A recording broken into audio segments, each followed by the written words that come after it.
Halo, selamat pagi Bapak Mama dan anak-anak kelas 5 yang terkasih.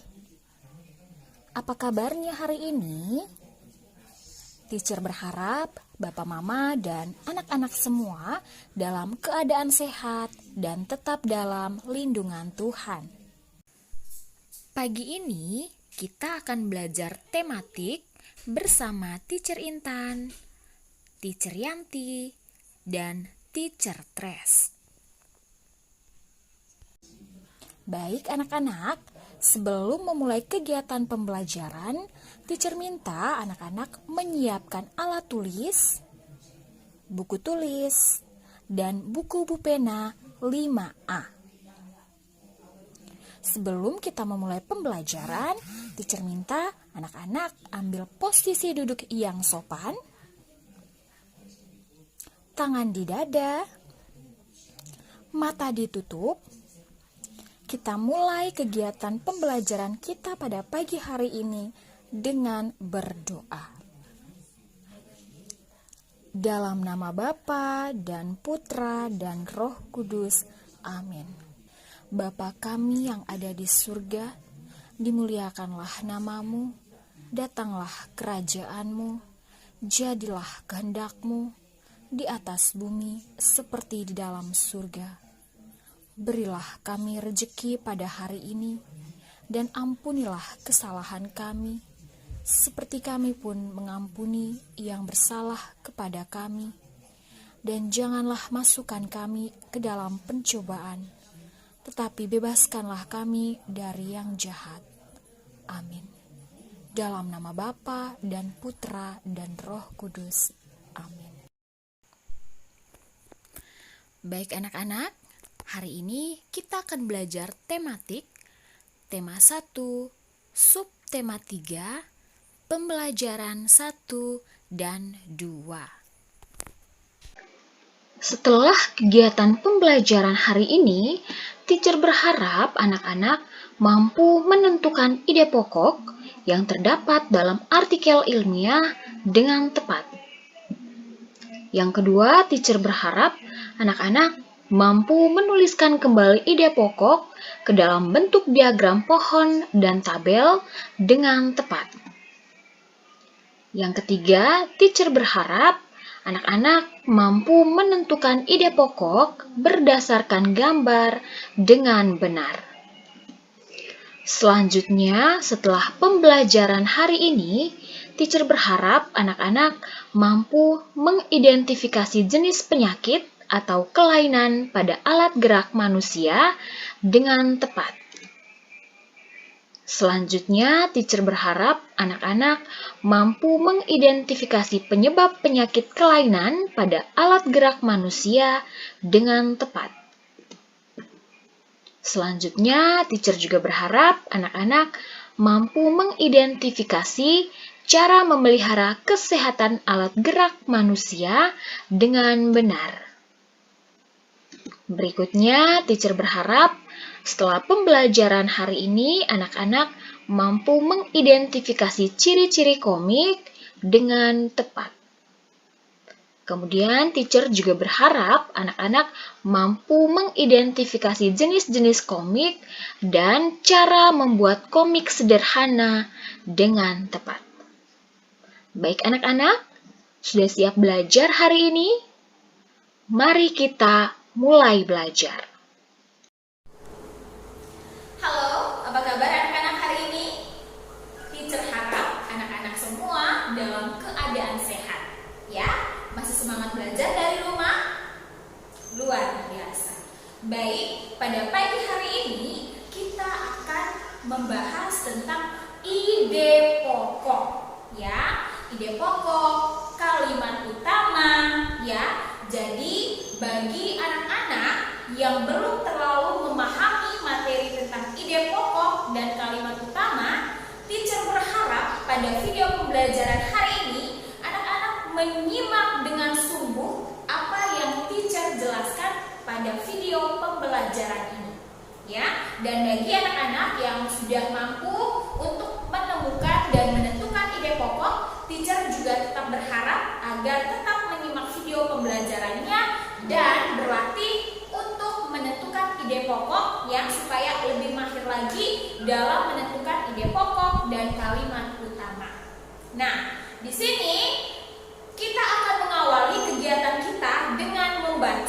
ya. Jadi teacher minta anak-anak kelas 5, 5A dan 5B coba ambil buku penanya, buku pena 5A, kemudian buka buku pada halaman 67 ya. Halaman 67. Di sini sudah buka bukunya. Teacher kasih kesempatan anak-anak ambil buku dan buka bukunya halaman 67. Sudah dibuka bukunya? Baik. Di halaman 67 terdapat sebuah artikel ilmiah ya. Jadi di sini kita akan membaca bersama.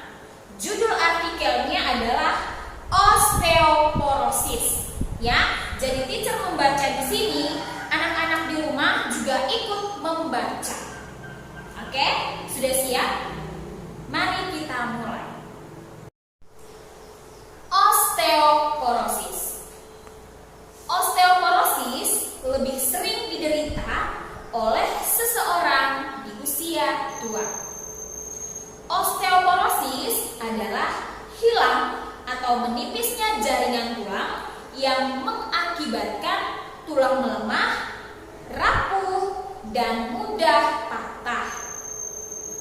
Agar tulang tetap sehat, jaringan tulang harus diberi asupan nutrisi yang baik. Hormon tertentu juga diperlukan untuk menjaga keutuhan tulang. Paragraf berikutnya, paragraf 2. Perbedaan antara tulang normal dan tulang osteoporosis antara lain kepadatan tulangnya. Tulang normal memiliki tulang yang padat dan berisi. Tulang normal tampak padat dan kokoh. Hal ini dikarenakan pada tulang normal berisi kalsium dan nutrisi lainnya yang membuat tulang menjadi kokoh. Lain halnya dengan tulang osteoporosis yang berongga dan rapuh. Nutrisi yang terbatas membuat pemulihan tulang menjadi lambat. Tulang yang berongga menjadi tidak kokoh.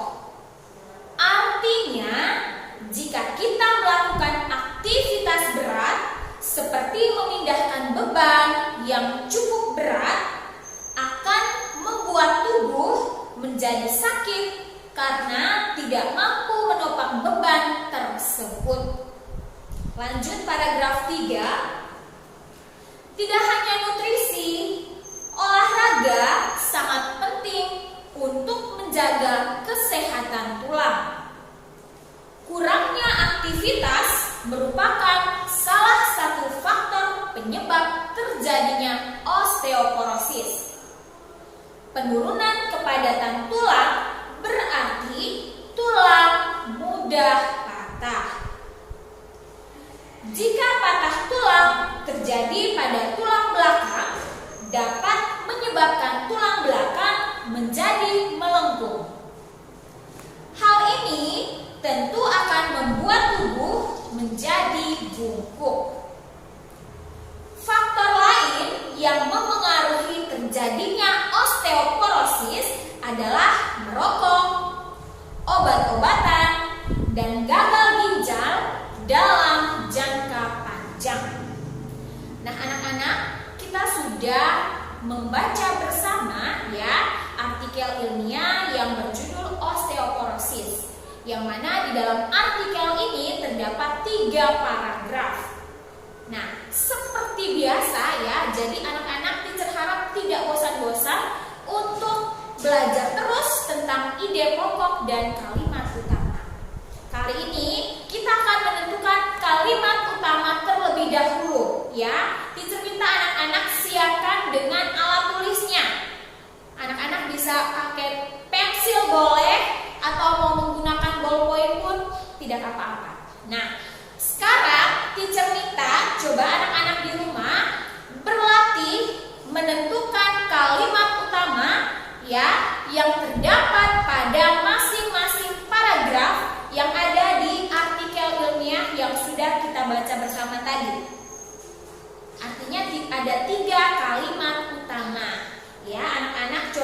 garis bawahi kalimat yang menjadi kalimat utama dalam paragraf 1, paragraf kedua, dan paragraf ketiga. Jadi garis bawahi kalimat utamanya, ya, masih ingat kalimat utama biasanya terletak di mana? Ada yang masih ingat? Luar biasa, ya. Kalimat utama biasanya terletak pada awal paragraf atau akhir paragraf. Selalu diingat ya, kalimat utama dia bersifat umum. Ya, bersifat umum. Lalu ketika anak-anak mau menentukan ide pokok, tentunya harus tentukan kalimat utama lebih dulu. Ya, jadi coba ambil ballpointnya atau pensilnya, kemudian garis bawahi yang pertama kalimat utama yang ada di paragraf 1. Ada yang sudah memberi garis bawah kalimat utama yang ada di paragraf 1? Iya, luar biasa. Ya, jadi di sini kalimat utama pada paragraf 1 terletak pada awal paragraf. Ya, di sini osteoporosis lebih sering diderita oleh seseorang di usia tua. Luar biasa. Itu adalah kalimat utamanya, paragraf 1. Lanjut, berlatih untuk paragraf 2, anak-anak di rumah. Coba garis bawahi kalimat yang menjadi kalimat utama yang ada di paragraf kedua. Ada yang sudah? Luar biasa. Ya, paragraf kedua kalimat utamanya juga ada pada awal kalimat. Ya, jadi perbedaan antara tulang normal dan tulang osteoporosis antara lain kepadatan tulangnya. Itu adalah kalimat utamanya di garis bawahi. Ya. Lanjut. Oke, kita lanjut ke paragraf berikutnya. Paragraf 3. Ya. Siapa yang sudah menemukan kalimat utamanya? Apakah dia berada di awal paragraf atau akhir paragraf? Ya, luar biasa. Untuk paragraf ketiga, kalimat utamanya juga terdapat pada awal paragraf. Ya, bunyinya tidak hanya nutrisi, olahraga sangat penting untuk menjaga kesehatan tulang. Ya, jadi itu kalimat utama yang ada di paragraf 3.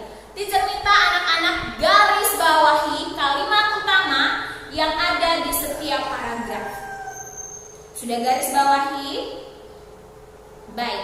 Nah, anak-anak di rumah perlu teacher ingatkan kembali ya, di sini penekanan bahwa ketika anak-anak membaca sebuah teks ataupun sebuah artikel ataupun bacaan-bacaan lainnya, lalu pada akhir kalimat dalam teks tersebut atau bacaan tersebut anak-anak menemukan kata oleh karena itu, oleh sebab itu, jadi, lalu ada kata dengan demikian. Ya, teacher minta anak-anak perhatikan kembali atau baca kembali kalimatnya dengan saksama. Jika kalimat tersebut merupakan simpulan, maka otomatis kalimat utamanya ada di akhir paragraf. Namun, apabila anak-anak menemukan, teacher, saya ada baca satu bacaan, lalu ada kata jadi di akhir paragraf tersebut, atau ada kata dengan demikian, oleh karena itu, oleh sebab itu, saya ada baca, saya temukan itu. Berarti otomatis dia punya kalimat utama ada di akhir kan? Nah, teacher harus ingatkan kembali ke anak-anak bahwa tidak selamanya ya. Artinya anak-anak harus baca kalimat tersebut. Yang mana kalau kalimat tersebut merupakan simpulan, maka dia adanya di akhir paragraf tersebut. Lalu mungkin ada yang bertanya, "Teacher, bagaimana saya tahu kalau itu adalah sebuah simpulan?" Nah, simpulan itu sama artinya dengan ringkasan, ya, yang mana dia merangkum semua informasi yang ada pada paragraf atau bacaan tersebut. Ya, bisa? Oke, luar biasa. Nah, sekarang karena kita sudah menemukan kalimat utama pada setiap paragraf, selanjutnya seperti biasa ya, coba anak-anak berlatih menentukan ide pokoknya. Tentu anak-anak masih ingat bukan cara menentukan ide pokok? Temukan kalimat utama sudah. Langkah berikutnya, ya, luar biasa. Anak-anak harus membuat pertanyaan, yang mana pertanyaan yang anak-anak buat itu menggunakan kata tanya adik Simba. Anak-anak juga bisa menambahkan partikel kah pada kata tanya yang anak-anak gunakan nantinya. Disesuaikan dengan kalimat tanya yang akan dibuat. Ya, lalu ingat kembali, pertanyaan yang anak-anak buat itu harus sesuai dengan kalimat utama. Jawabannya itu sudah ada di kalimat utama, tidak bisa keluar dari kalimat utama. Jadi di sini teacher tekankan sekali lagi, buat pertanyaan, jawabannya itu sudah ada di kalimat utama. Bisa? Oke, baik. Kalau begitu kira-kira ide pokok paragraf 1. Siapa yang sudah menemukan? Iya, luar biasa. Nah, berdasarkan kalimat utama yang sudah kita peroleh atau sudah kita temukan, anak-anak coba membuat pertanyaannya. Ya, ada yang sudah? Kira-kira bunyi pertanyaannya untuk mendapatkan ide pokok pada paragraf 1. Ada yang sudah? Ayo. Iya, luar biasa. Nah, di sini kita bisa membuat pertanyaan seperti ini ya. Apa penyakit yang sering diderita di usia tua? Nah, ketika kita membuat pertanyaan seperti itu, jawabannya ada di kalimat utama. Penyakitnya adalah ya, osteoporosis. Maka ide pokoknya adalah ya, penyakit yang sering diderita di usia tua. Luar biasa. Ya, lanjut. Oke, paragraf kedua. Pertanyaannya, kalimat utama sudah kita dapatkan. Pertanyaannya, coba siapa yang sudah? Ya, luar biasa. Ya, pertanyaannya, apa perbedaan tulang normal dan tulang osteoporosis? Nah, kita bisa membuat pertanyaan seperti itu. Ya, berarti ide pokoknya adalah ya, ide pokoknya adalah perbedaan tulang normal dan tulang osteoporosis. Oke, lanjut berikutnya, paragraf terakhir, paragraf 3. Coba Alfian, kira-kira dari kalimat utama yang sudah kita dapatkan, pertanyaannya untuk mendapatkan ide pokok itu apa kira-kira? Atau nakal mungkin? Ya. Nah, pertanyaannya, apa manfaat olahraga? Berarti ide pokoknya adalah ya, manfaat olahraga. Bisa?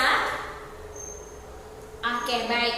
Berdasarkan ide pokok yang sudah kita temukan, nah, sekarang kita akan berlatih membuat ide pokok tersebut ke dalam bentuk diagram pohon. Mari kita melihat bentuk diagram pohon.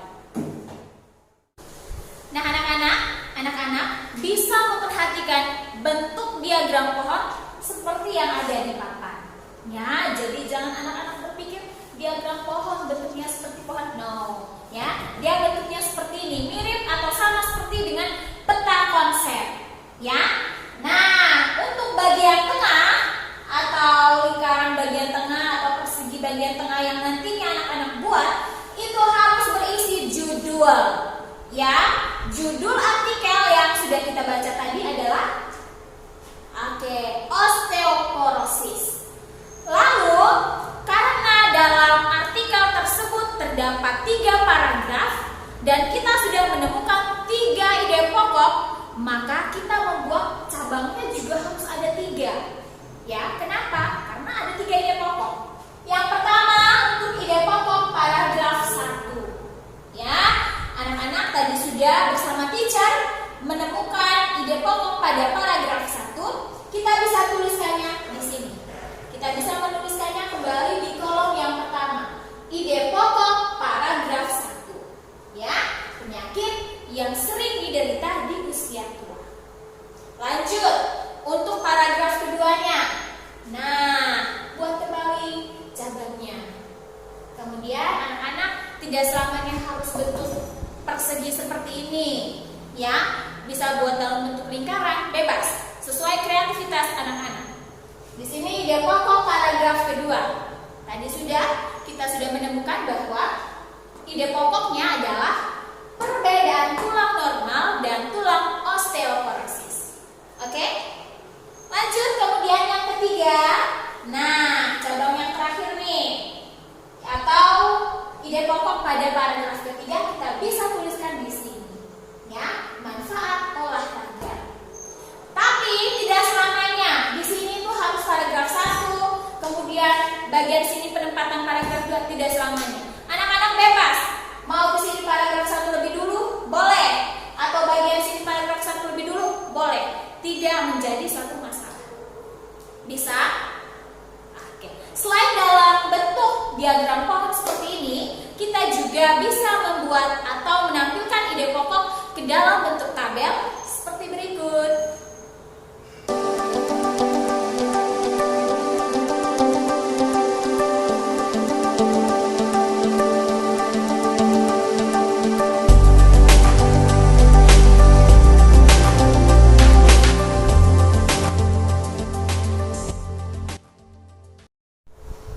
Nah, anak-anak, selain menentukan ide pokok berdasarkan teks bacaan ataupun artikel yang seperti biasa sering kita lakukan, kali ini kita akan menentukan ide pokok berdasarkan gambar.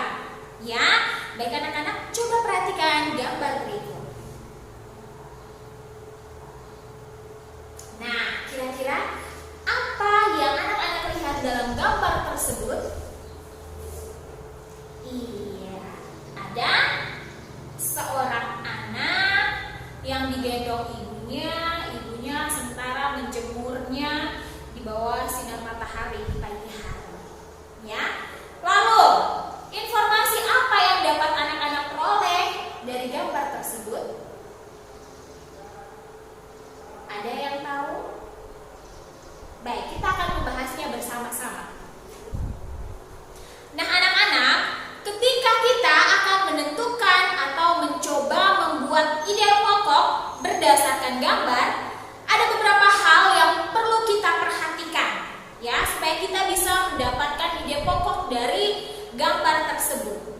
Yang pertama adalah anak-anak harus memperhatikan tokoh atau siapa yang ada di dalam gambar tersebut. Ya, itu yang pertama. Lalu berikutnya, yang kedua, anak-anak juga harus memperhatikan lokasi pada gambar, ya, atau tempat di dalam gambar tersebut. Di mana? Di rumah kah? Di sekolah kah? Di kebun kah? Dan lain-lain. Ya. Kemudian yang ketiga, anak-anak juga harus memperhatikan suasana atau keadaan yang terdapat dalam gambar. Bisa? Nah, berdasarkan gambar yang kita amati, ya, ini ada seorang ibu sedang menjemur bayinya di pagi hari, ya. Kita bisa membuatnya menjadi sebuah ide pokok. Kita bisa mendapatkan ide pokok dari gambar ada yang tahu ide pokok dari gambar yang sudah anak-anak amati? Ada yang tahu? Ada yang bisa? Iya. Ide pokok sesuai gambar tersebut adalah ibu menjemur bayinya di pagi hari. Kenapa begitu? Ya, karena pada gambar ada seorang ibu, lalu ada seorang anak bayi. Kemudian ibu posisinya lagi menjemur anaknya, otomatis di pagi hari. Maka kita bisa membuat ide pokoknya seperti itu. Ibu menjemur bayinya di pagi hari. Ya, ketika kita sudah mendapatkan ide pokok, ya anak-anak juga bisa mengembangkan ide pokok tersebut menjadi sebuah kalimat utama. Nah, tentunya kalimat utama itu anak-anak ambilnya itu dari ide pokok yang sudah didapat. Kalimat utamanya adalah setiap hari ibu menjemur bayinya di pagi hari. Bisa? Kalimat utamanya lebih panjang dari ide pokok. Ya. Lalu, berdasarkan kalimat utama, kita bisa membuatnya atau mengembangkannya menjadi beberapa kalimat penjelas. Contohnya, ada yang tahu? Ya, contohnya tujuan bayi dijemur adalah untuk mendapatkan vitamin D secara langsung. Kita juga bisa menambahkan kalimat penjelas yang berikutnya atau kalimat penjelas yang kedua. Ada yang bisa? Ya, contoh kalimat pengembang atau penjelas yang kedua, fungsi vitamin D adalah untuk menjaga dan merawat kesehatan tulang. Bisa anak-anak? Ya, teacher berharap anak-anak mampu memahami apa yang sudah teacher jelaskan. Ya, lanjut. Nah, coba anak-anak perhatikan gambar. Ya, di sini ada seorang pengrajin gerabah. Coba anak-anak di rumah berlatih membuat ide pokok berdasarkan gambar yang sudah ditampilkan. Gambar yang kedua ya, gambar pengrajin gerabah ini. Ya, coba. Baik anak-anak, sampai di sini anak-anak bisa paham penjelasan teacher tentang ide pokok, ya, menentukan ide pokok, membuatnya dalam bentuk diagram pohon ataupun tabel, dan menentukan ide pokok berdasarkan gambar. Sudah bisa paham? Teacher berharap anak-anak di rumah terus berlatih untuk menentukan ide pokok. Jadi kalau sementara bacaan apapun itu tidak selamanya harus bacaan yang ada di tugas, tetapi kalau baca bacaan apapun, coba anak-anak berlatih menentukan ide pokoknya. Ya.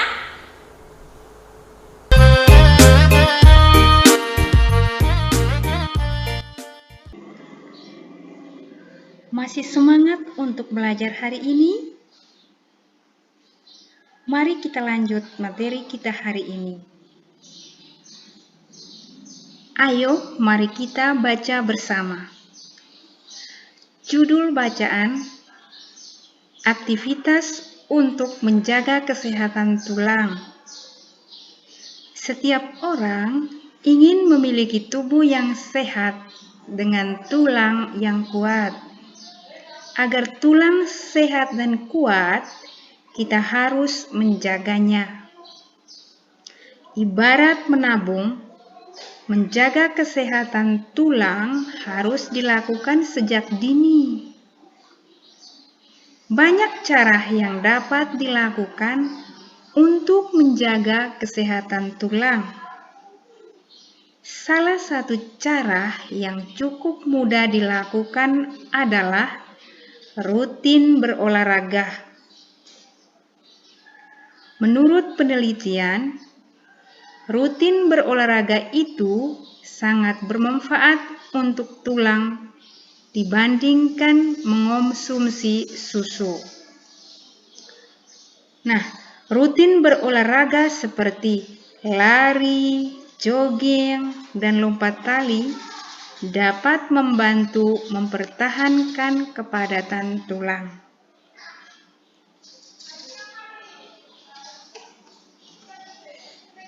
Nah, setelah kita membaca bersama judul bacaan aktivitas menjaga kesehatan pada alat gerak manusia, pasti anak-anak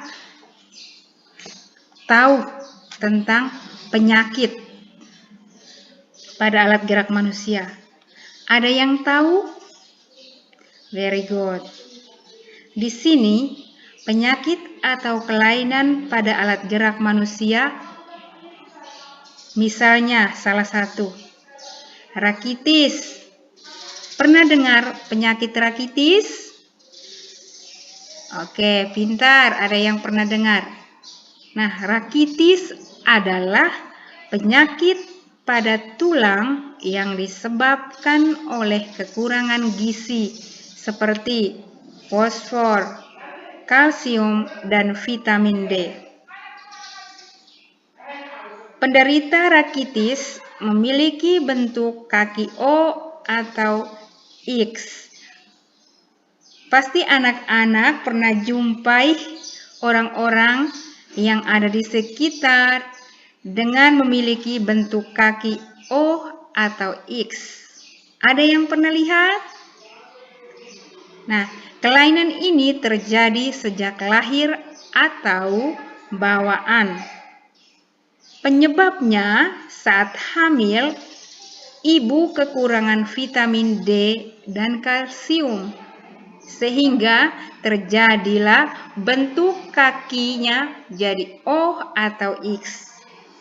Mari kita perhatikan gambar bentuk kaki berikut. Semua sudah perhatikan gambar berikut? Oke, di sini ada gambar kaki X, kaki O, dan kaki normal.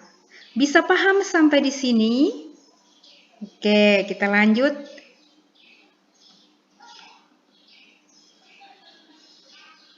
Nah, di sini penyakit yang berikut, hidrocephalus.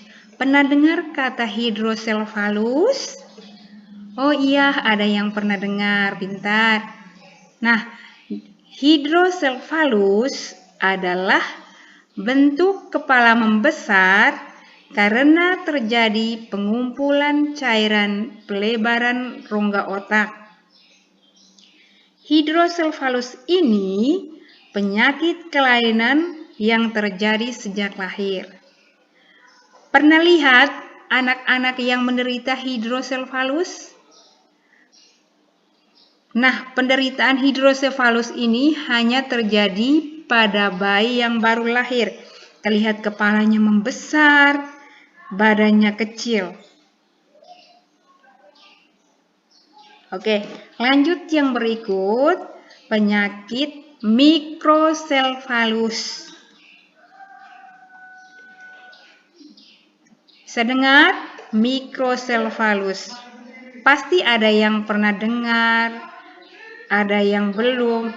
Nah, di sini mikrocephalus adalah bentuk kepala mengecil karena kelainan pertumbuhan tengkorak.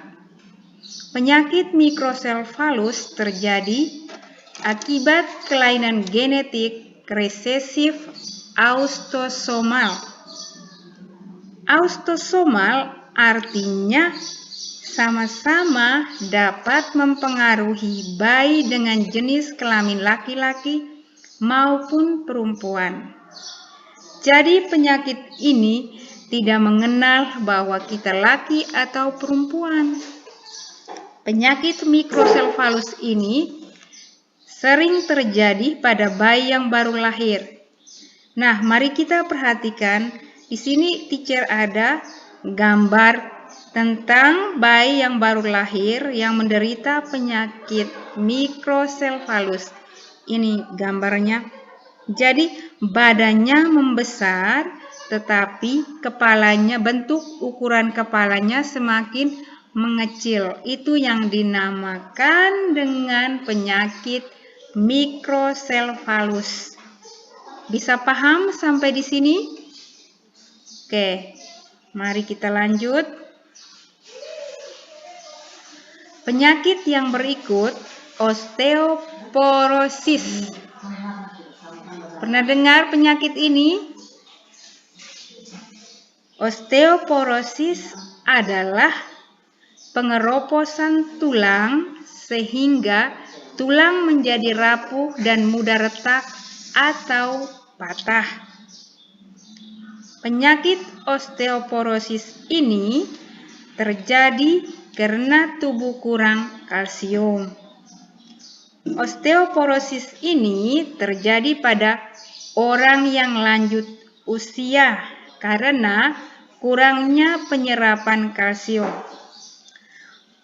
Nah, anak-anak pasti bisa lihat dan menyaksikan orang-orang yang menderita penyakit osteoporosis hanya pada orang-orang yang lanjut usia.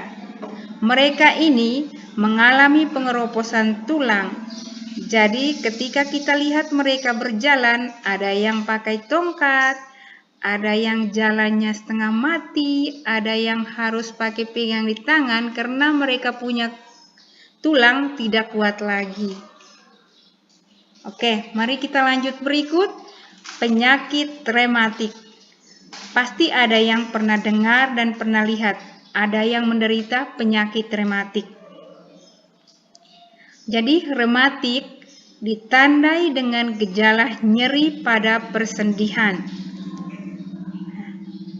Akibatnya sendi lutut, rasa sakit dan nyeri. Penyakit rematik kadang-kadang disertai pembengkakan sendi. Penyakit ini terjadi karena pengaruh fungsi tulang rawan pemisah sendi akibat proses pengapuran. Nah, sekarang mari kita perhatikan gambar berikut ini.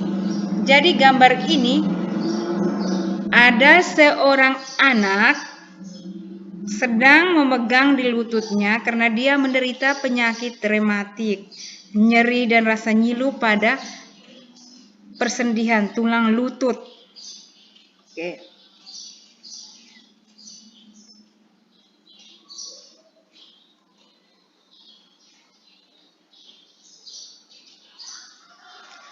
Jadi penyakit yang berikut, polio. Pernah dengar kata polio? Jadi polio ini disebabkan oleh poliovirus yang menyerang otak sehingga menyebabkan kelumpuhan. Tulang kaki penderita polio biasanya mengecil. Penyakit polio dapat dicegah dengan imunisasi polio saat masih bayi. Ayo kita perhatikan, teacher ada gambar seorang anak yang menderita penyakit polio. Jadi kita perhatikan anak ini menderita penyakit polio, badan, kaki, tangannya semakin mengecil.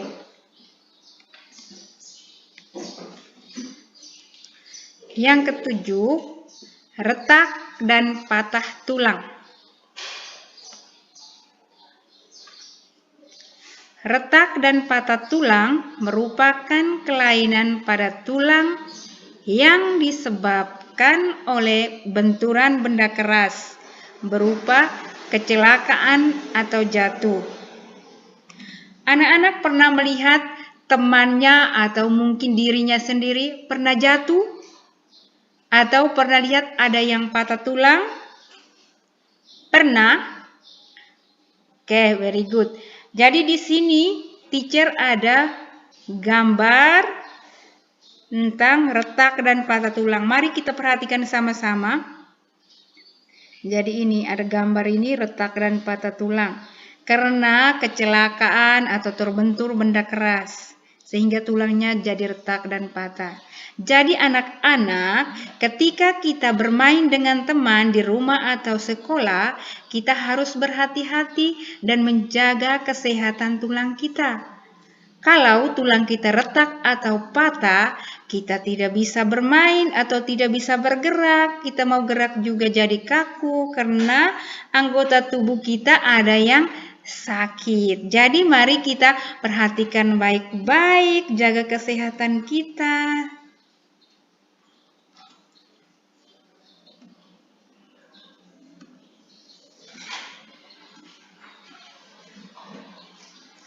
Nah, yang kedelapan, kelainan tulang belakang. Semua kita di sini, termasuk teacher juga, pasti kita memiliki tulang belakang. Coba semua raba, pasti punya tulang belakang? Punya? Jadi semua kita punya tulang belakang, kita harus menjaga dan merawat kita punya anggota tubuh sebaik mungkin. Jadi di sini kita mau belajar tentang kelainan tulang belakang. Yang pertama, lordosis. Oke, coba ulang sekali lagi nama kelainan tulang belakang apa? Lordosis. Jadi lordosis ini merupakan kelainan tulang punggung membengkok ke arah depan tubuh.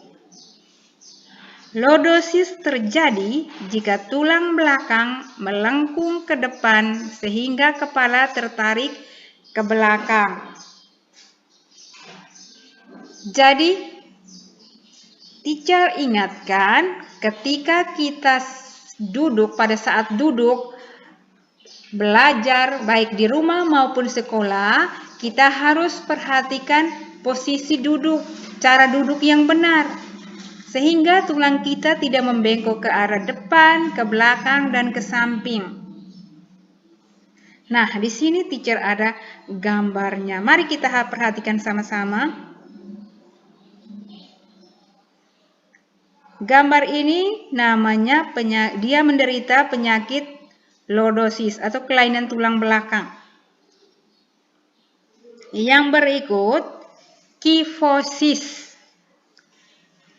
Kifosis ini merupakan kelainan tulang punggung membengkok ke arah belakang. Jadi saat kita duduk, ketika ada kursi meja kita harus duduk lurus, tubuh tegak lurus sehingga kita tidak menderita penyakit kifosis. Nah, ini anak-anak sering melakukan ketika pada saat pelajaran berlangsung di kelas. Sering ada yang duduk membengkok ke kiri, ke kanan, ada yang ke depan. Kifosis terjadi jika tulang belakang melengkung ke belakang sehingga penderita tampak seperti bungkuk. Pasti anak-anak tidak senang atau tidak suka, masih umur sebaya dengan teman-teman di kelasnya tetapi cara duduknya membungkuk. Jadi mari kita perhatikan sekali lagi, ketika saat belajar atau duduk tulis, kita harus duduk sikap yang benar dan baik, sehingga kita tidak menderita penyakit tersebut.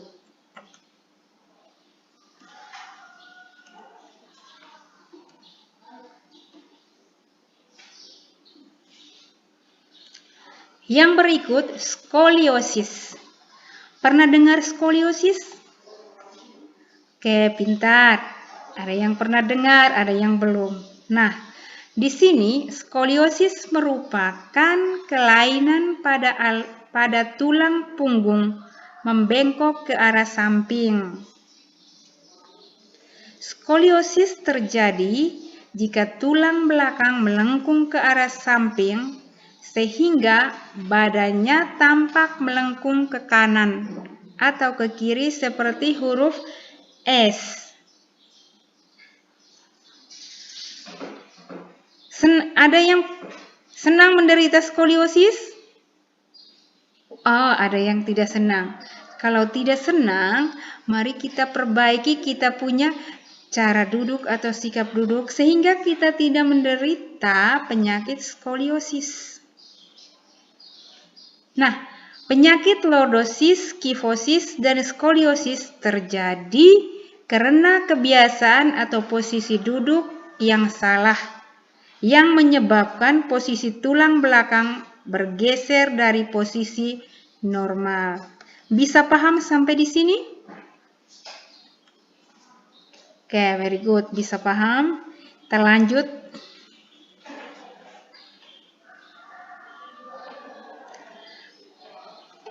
Yang berikut, penyebab gangguan kesehatan alat gerak manusia. Pada pembelajaran sebelumnya, kamu telah mempelajari beberapa contoh penyakit atau kelainan yang terjadi pada otot manusia. Umumnya, penyakit atau kelainan pada otot manusia tersebut terjadi karena bawaan sejak lahir, infeksi, bakteri, atau virus. Selain itu, gangguan kesehatan otot dan tulang juga sering terjadi akibat kebiasaan yang salah. Misalnya, membaca buku dengan posisi tidur. Dari antara anak-anak yang di kelas ini sering membuat dan melakukan di rumah. Ketika di rumah disuruh membaca, ada yang membacanya pakai tidur. Itu salah satu kebiasaan yang salah. Jadi, sehingga kita tidak menderita penyakit atau gangguan kesehatan alat gerak manusia atau alat gerak kita masing-masing, kita harus memperbaiki kebiasaan kita yang salah. Yang berikut, karena membawa atau memikul beban yang terlalu berat.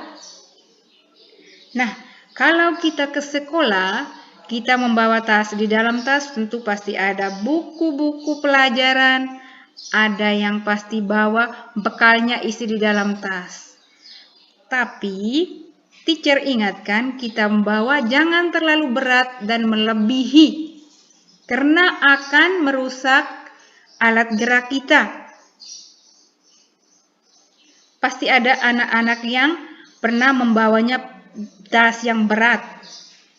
Atau pernah lihat ada orang tua yang pikul beban berat seperti pikul kayu, pikul beras yang 1 karung.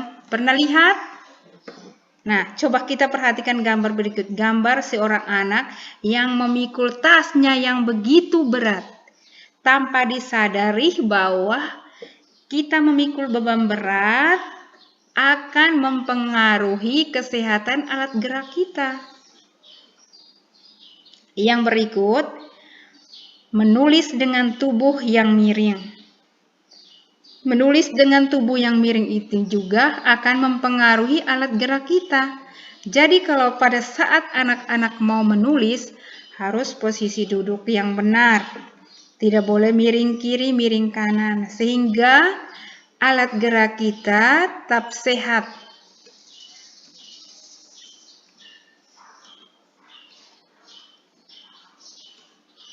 Oke, berikut berjalan dengan tubuh membungkuk.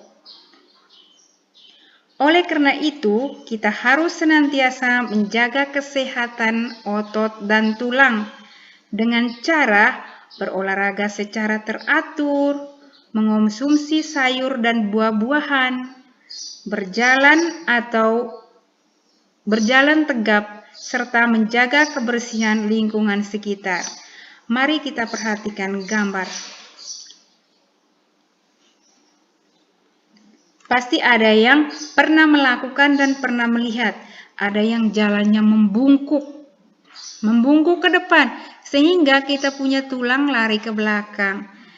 Senangkan ketika kita berjalan dengan teman sebaya, tulang kita membungkuk seperti opa oma. Mau kan? Nah, kalau tidak mau, Mari kita perbaiki sikap kita, harus berjalan dengan tubuh yang tegak lurus sehingga tulang tidak membengkok atau membungkuk.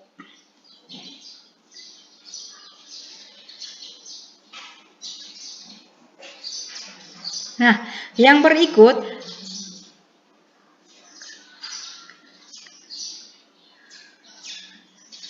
gangguan kelainan otot pada manusia. Pernah dengar gangguan kelainan otot pada manusia? Nah, sekarang anak-anak pasti punya otot. Kita semua tentu pasti punya. Senang kan punya otot yang kuat dan sehat? Tentu pasti senang. Nah, di sini otot juga punya kelainan. Contohnya, di sini ada jenis-jenis penyakit kelainan yang terjadi pada otot manusia, yaitu hipertrofi, atrofi, stiff atau kaku leher, dan tetanus. Yang pertama, mari kita bahas bersama hipertrofi, yaitu pembesaran otot akibat kerja keras secara terus-menerus, secara berlebihan. Nah, anak-anak, teacher ingatkan, kita kerja keras itu juga baik. Tapi di sini ada akibatnya. Jadi, ketika kita kerja terus-menerus dan beban yang berat, kita akan menderita penyakit namanya hipertrofi. Nah, di sini teacher ada siapkan gambar, mari kita perhatikan sama-sama. Nah, di sini dia punya ototnya ini semakin membesar karena dia sering atau terus-menerus mengangkat beban yang berlebihan. Yang berikut, penyakit atrofi. Pernah dengar penyakit atrofi? Nah, penyakit atrofi yaitu kelainan berupa otot yang mengecil, lemah, dan menurunnya fungsi otot. Kelainan ini dapat disebabkan oleh makanan yang buruk, sirkulasi udara yang buruk, dan otot digunakan karena penyakit yang merusak sel saraf otot. Pasti anak-anak pernah lihat dan pernah dengar penyakit atrofi. Penyakit atrofi ini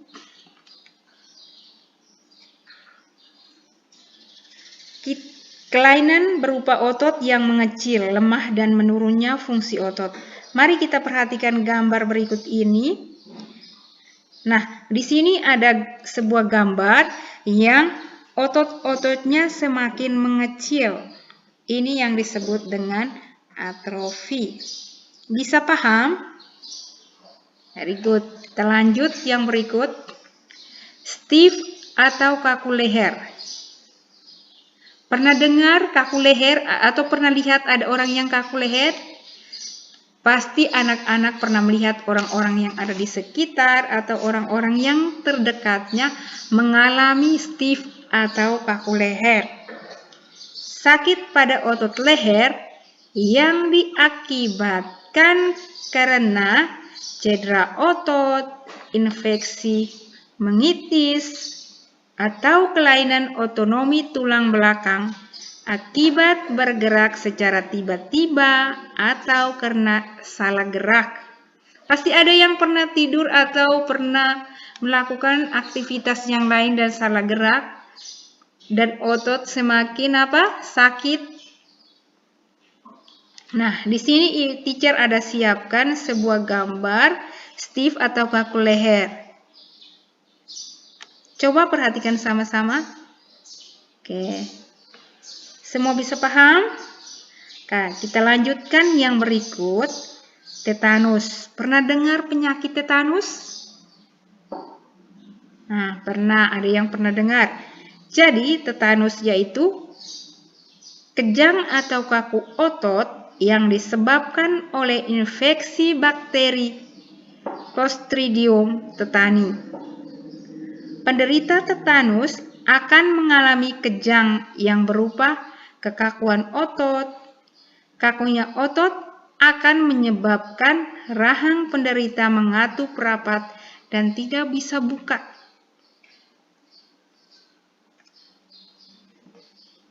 Nah, di sini teacher ingatkan supaya kita semua jangan menderita tetanus. Mari kita menjaga kesehatan kita baik-baik sehingga kita tidak terkena tetanus. Di sini teacher ada siapkan gambar tetanus, seorang yang menderita penyakit tetanus. Yang berikut, kejang otot. Ada yang pernah mengalami kejang otot?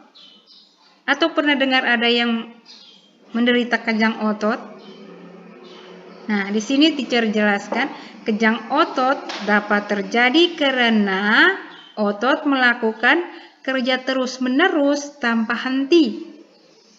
Nah, kita bandingkan. Kalau seandainya mobil atau motor atau kendaraan yang lari dari pagi sampai malam tidak pernah stop, pasti bensinnya habis.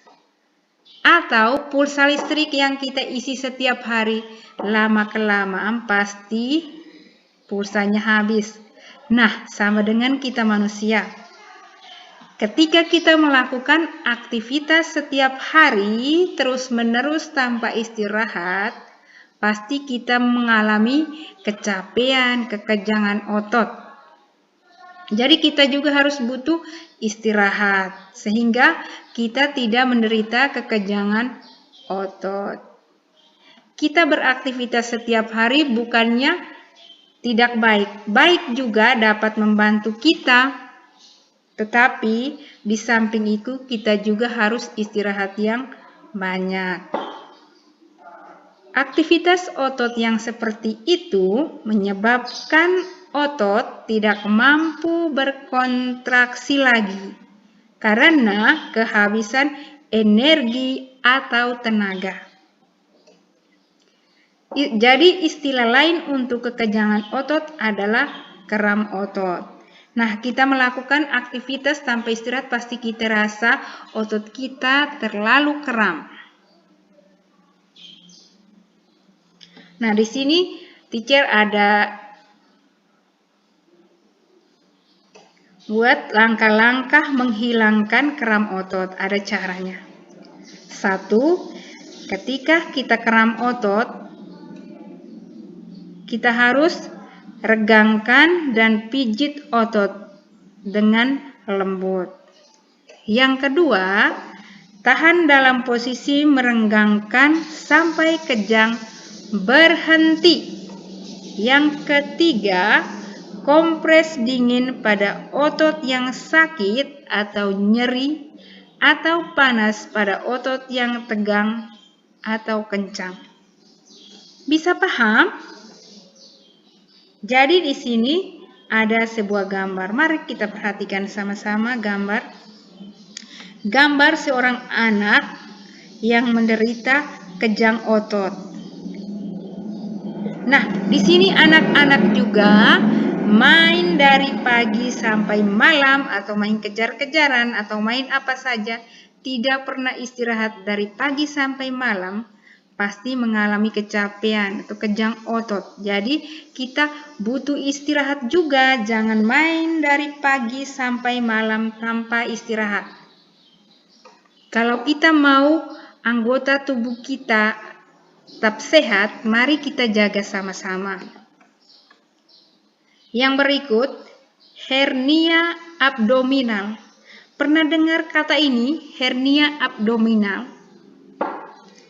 Nah, hernia abdominal adalah robeknya otot dinding perut yang menyebabkan usus melorot ke rongga perut.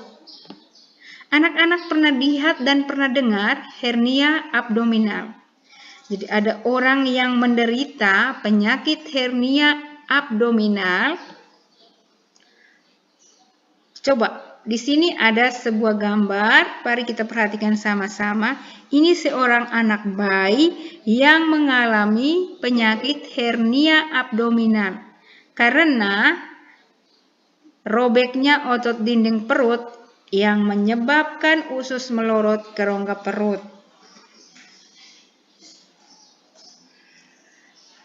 Yang berikut, atrofi. Jadi atrofi merupakan kelainan otot yang ditandai dengan berkurangnya ukuran otot menjadi kecil. Perubahan ukuran otot ini menyebabkan kekuatan otot menjadi lemah sehingga fungsinya menurun. Penyebab atrofi dapat berupa penyakit polimelitis yang merusak urat saraf pada otot serta minimnya penggunaan otot pada aktivitas manusia. Nah, mari kita perhatikan gambar berikut. Ini gambar seorang yang menderita penyakit atrofi. Bisa paham sampai di sini? Mari kita lanjutkan yang berikut, hipertrofi. Pernah dengar kata hipertrofi? Nah, di hipertrofi ini merupakan kelainan otot yang cenderung bersifat positif. Kelainan ini ditandai dengan membesarnya jaringan otot sehingga menjadi lebih kuat karena otot sering dilatih. Otot yang sering digunakan beraktivitas dapat mengalami pembesaran.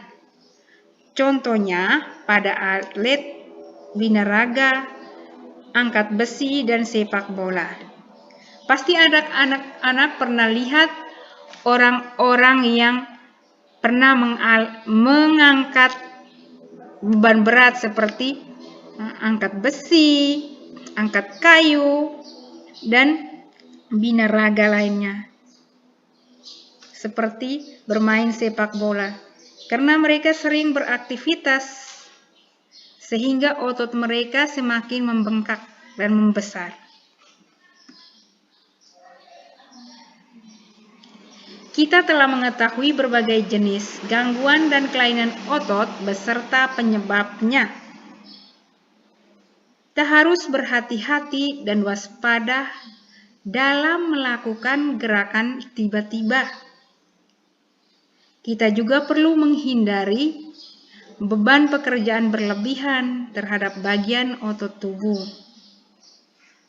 Dan kita juga harus makan makanan yang bergizi dan minuman yang cukup dapat membantu otot menyediakan sumber energi.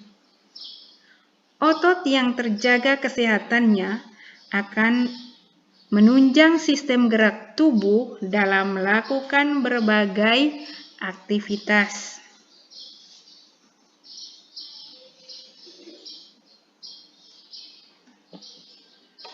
Cara memelihara kesehatan alat gerak manusia. Pernah dengar cara memelihara kesehatan alat gerak manusia? Nah, di sini kita harus makan makanan yang bergizi seimbang. Contohnya, makanan yang bergizi seimbang.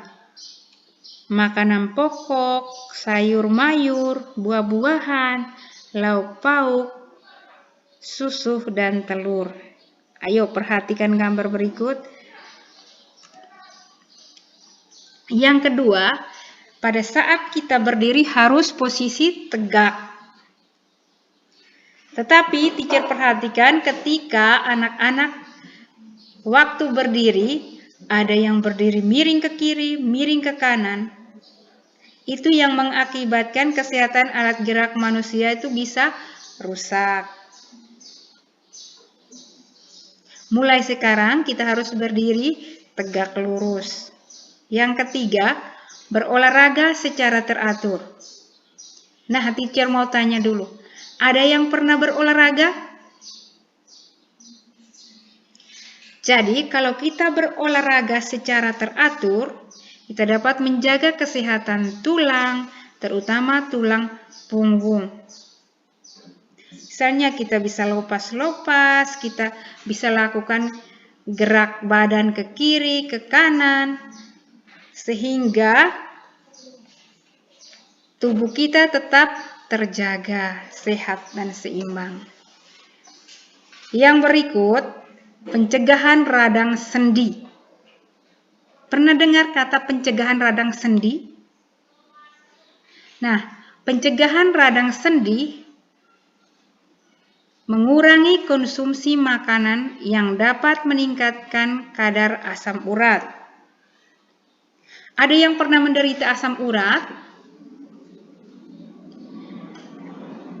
Nah, kalau ada yang belum pernah, ada yang pernah dengar. Di sini kalau kita menderita penyakit asam urat seperti kita makan cumi, kepiting, udang, sayur kol, dan daun singkong merupakan salah satu makanan yang mengandung asam urat. Ada yang pernah lihat sayur kol? Pernah makan?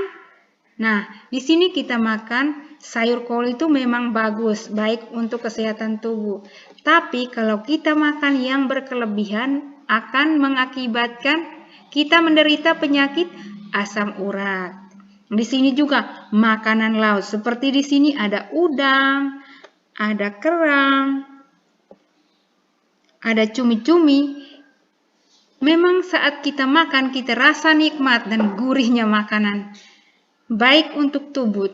Tapi kalau makan yang berkelebihan akan menjadi penyakit. Jadi mari kita menjaga kesehatan kita, makan minum secara teratur. Di sini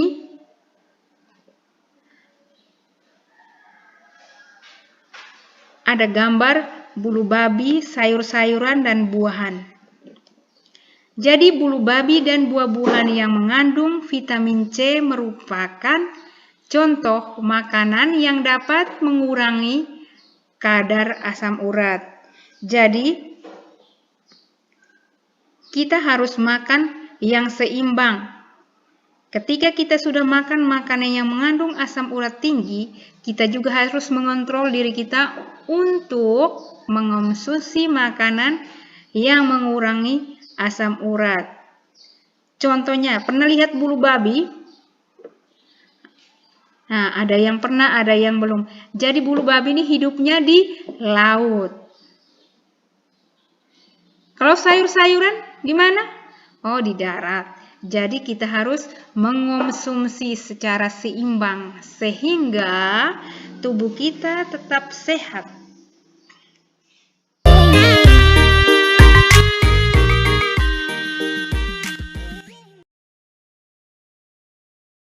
Anak-anak, tadi kita telah mempelajari tentang ide pokok. Biasanya dari ide pokok kita dapat membuat dalam bentuk cerita. Contohnya juga cerita bergambar. Nah, sekarang anak-anak perhatikan gambar yang teacher tampilkan ini. Oke. Nah, apa yang anak-anak pahami tentang gambar yang teacher tampilkan ini? Ada yang tahu gambar ini merupakan gambar cerita dalam bentuk apa? Ya, benar sekali. Gambar tersebut merupakan gambar cerita komik. Kalau begitu, apa itu komik?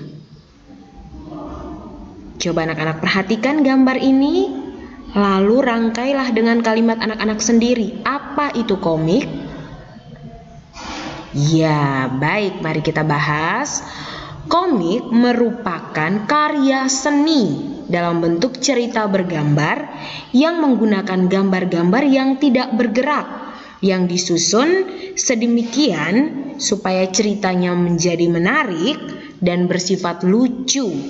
Dan juga dalam komik itu terdapat kata-kata khusus yang mewakili perilaku atau tindakan yang dilakukan oleh tokoh di dalam gambar komik. Ya. Oke, sekarang mari kita lanjutkan. Nah, anak-anak, cerita dalam komik itu disajikan dengan adegan beberapa gambar yang disusun secara berurutan. Mengapa cerita dalam komik perlu disusun secara berurutan? Ya, agar alur atau susunan cerita atau jalan ceritanya menjadi terurut, tidak bolak-balik sehingga membuat pembaca jadi bingung. Nah, lalu yang berikut, apa fungsi kata-kata atau teks pada komik? Nah, fungsi kata-kata atau teks pada komik itu mau menjelaskan, mau melengkapi, dan memperdalam penyampaian gambar secara keseluruhan. Karena apa tadi? Karena gambar tadi tidak bergerak, sehingga dibutuhkan kata-kata untuk menjelaskan apa arti dari gambar yang dilakukan di dalam cerita komik.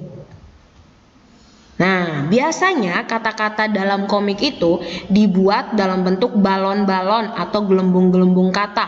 Nah, di sini anak-anak bisa perhatikan contohnya seperti balon-balon atau gelembung-gelembung kata yang berwarna putih ini. Ya. Nah, balon-balon kata ini berisikan narasi, percakapan atau perasaan tokoh.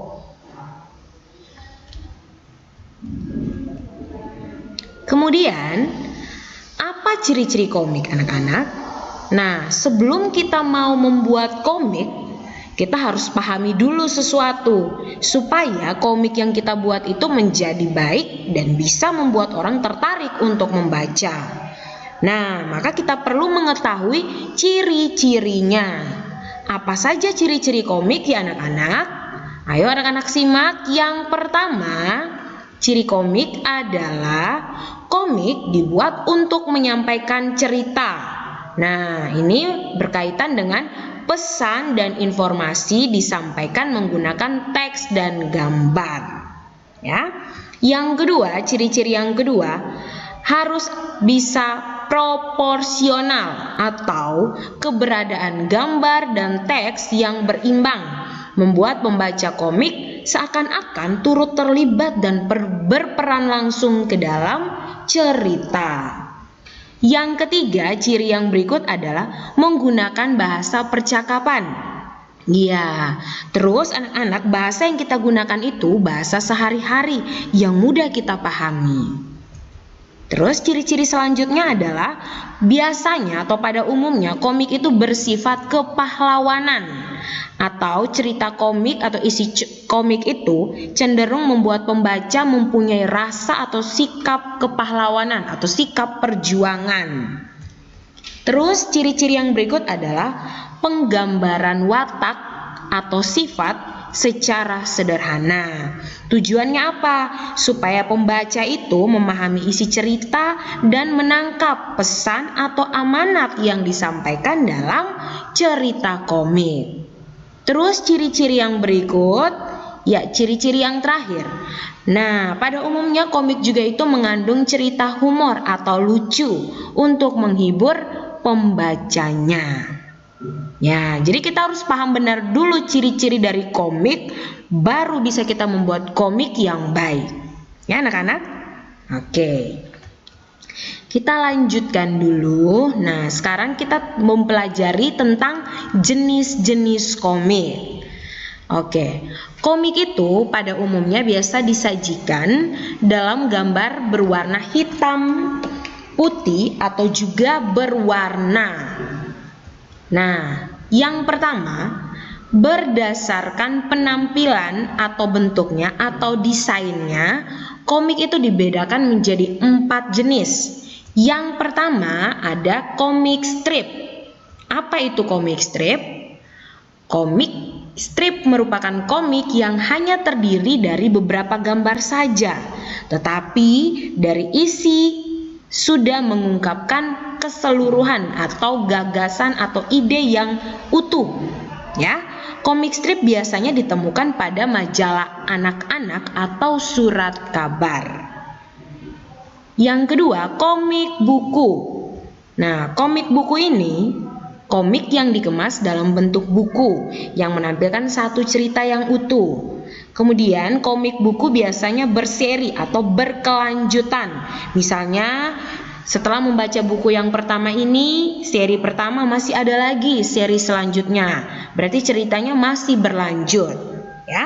Tapi ada juga yang tidak. Satu kali komik buku kita baca bisa selesai atau bisa habis ceritanya. Ya. Berikut jenis komik berdasarkan penampilan dan bentuknya. Yang ketiga adalah komik kompilasi. Nah, komik kompilasi itu bentuknya seperti apa? Baik, komik kompilasi merupakan komik dari beberapa judul yang dikarang oleh beberapa komikus, orang yang membuat komik. Ya. Kemudian yang keempat, komik online.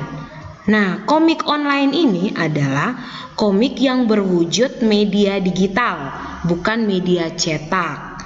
Nah, orang mempublikasikan komik online dilakukan secara daring atau melalui jaringan internet. Nah, untuk jenis komik online ini dapat kita akses dengan mudah karena pembaca memiliki jangkauan yang tidak terbatas. Nah, jadi ini jenis-jenis komik berdasarkan penampilan atau bentuknya. Sekarang ada lagi jenis-jenis komik berdasarkan jalan ceritanya atau isi ceritanya.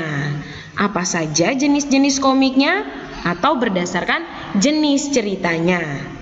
Ada 3. Yang pertama, komik edukasi atau pendidikan. Nah, berarti di sini komik ini mau menampilkan, menyajikan cerita atau pesan-pesan yang berkaitan dengan ilmu pengetahuan dalam bidang pendidikan. Namun, alur cerita komik ini juga disajikan dengan menarik supaya pembaca tidak menjadi bosan.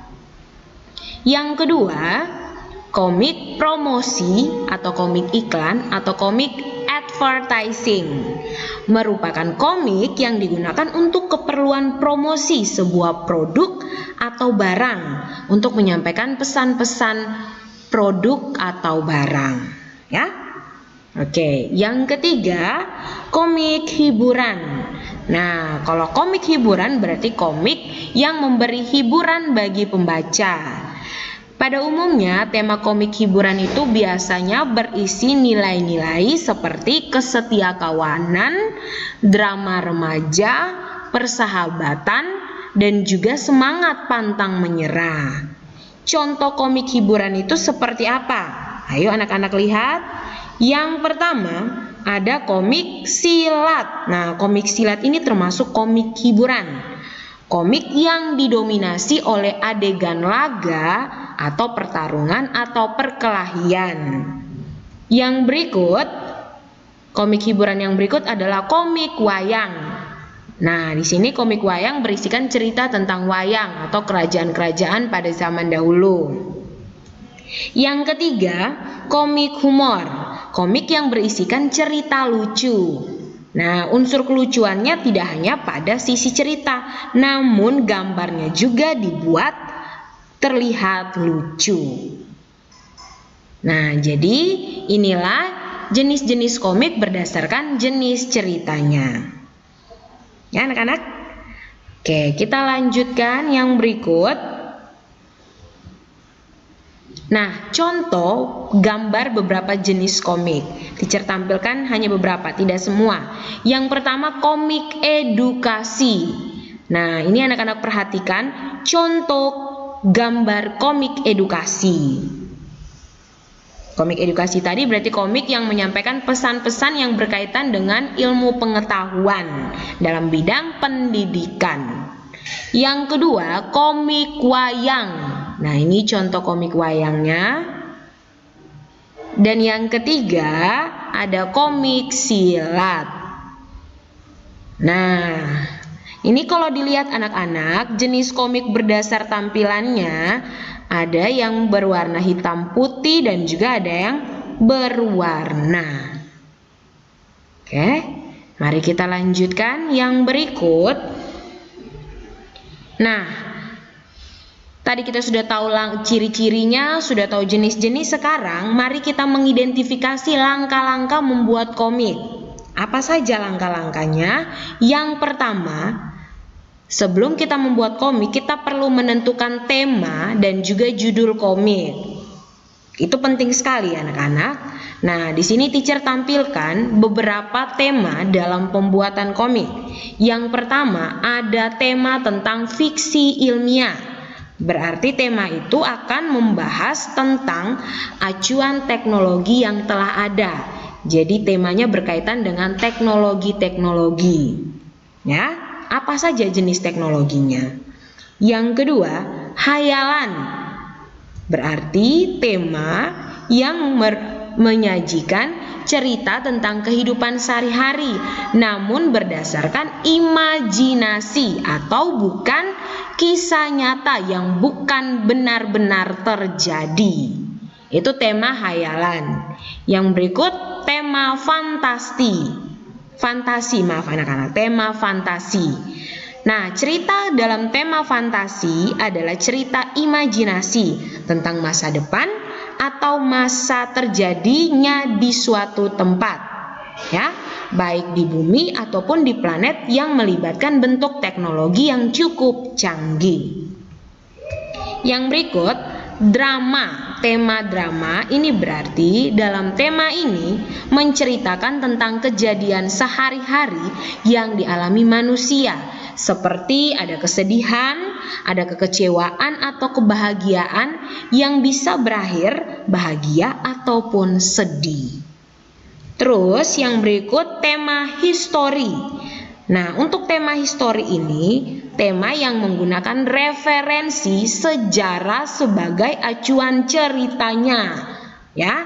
Nah, ini bisa seperti contoh pada jenis komik wayang. Nah, bisa kita ambil temanya tentang tema histori, berarti tentang sejarah sebagai acuan ceritanya. Dan yang terakhir, tema fabel. Nah, ini tidak asing lagi ya bagi anak-anak. Untuk tema fabel berarti cerita dalam komik disajikan identik dengan kisah-kisah satwa atau hewan yang berperilaku seperti manusia. Oke, nah inilah langkah yang pertama, baru menentukan tema dan judul komik. Langkah yang kedua adalah menentukan karakter tokoh utamanya dan dapat juga menentukan karakter tokoh pembantu, ya.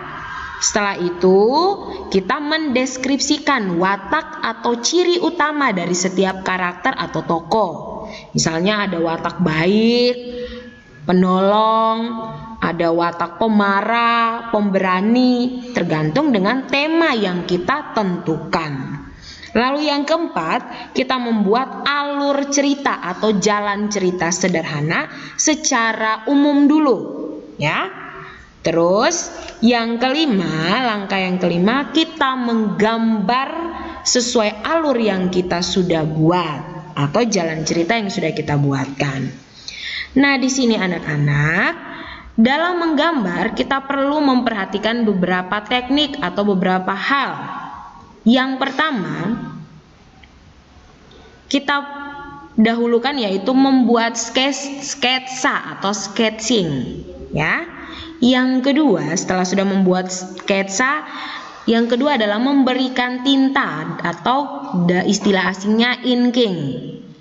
Yang ketiga, kita memberikan warna atau coloring.